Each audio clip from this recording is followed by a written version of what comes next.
Books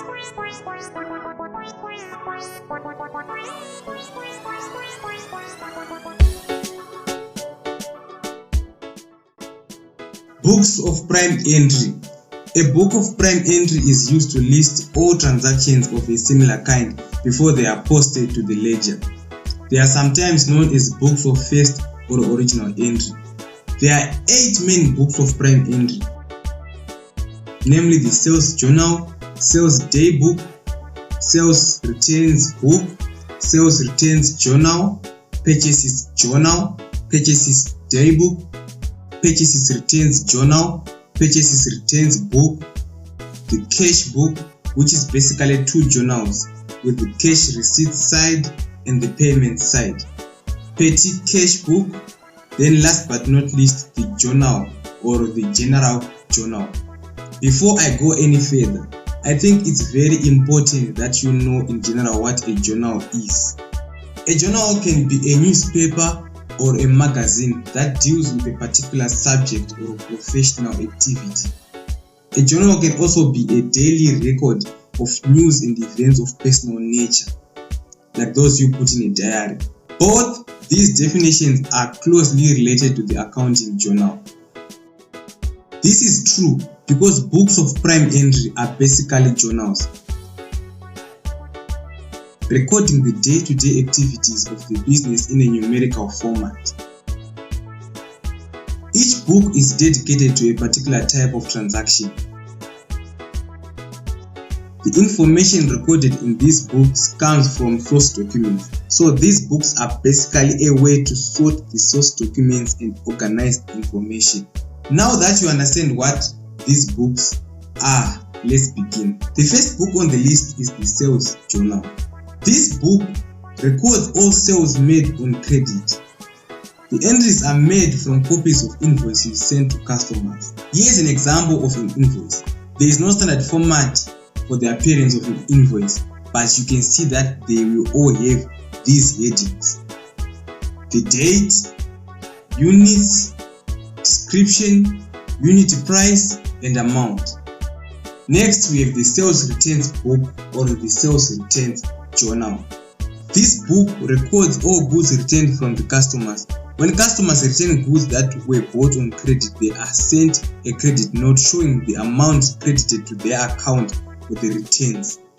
It is these credit notes that are used to prepare the sales returns journal. Here's an example of a credit note. There is no standard format for the appearance of these, but you can see that they will all have these headings: the date, units, description, unit price, and amount. We move on to the purchases journal or the purchases table.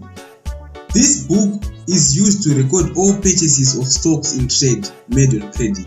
These are entered in the purchases journal from suppliers' invoices. Then next, we have the purchases returns journal or the purchases returns book. This book works just like the sales returns journal. The difference is that this one is for purchases. This book records goods returned to suppliers. The purchases returns journal is prepared from credit notes received from suppliers. The cash book. This book records all cash transactions. This book has 2 sides, one for payments, the other for receipts.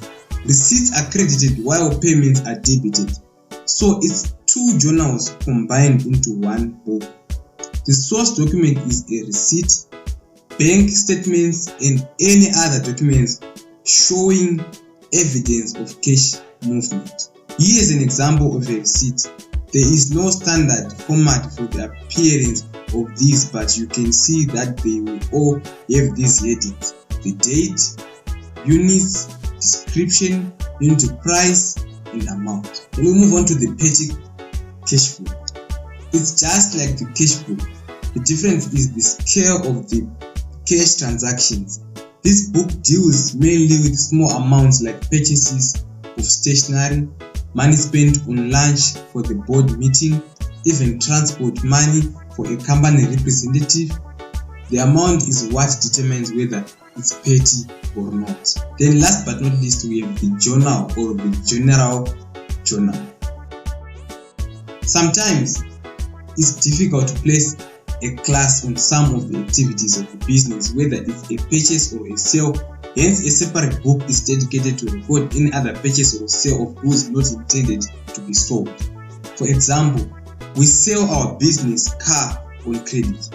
The transaction must be shown in the general journal, which has two sides, the debit and the credit side. Credit side for sales and debit purchases. So let's have a quick recap of this lesson. There are 8 main books of prime entry. Remember, an invoice is used when goods are bought on credit, and a credit note is used when goods are being returned. Do not confuse them.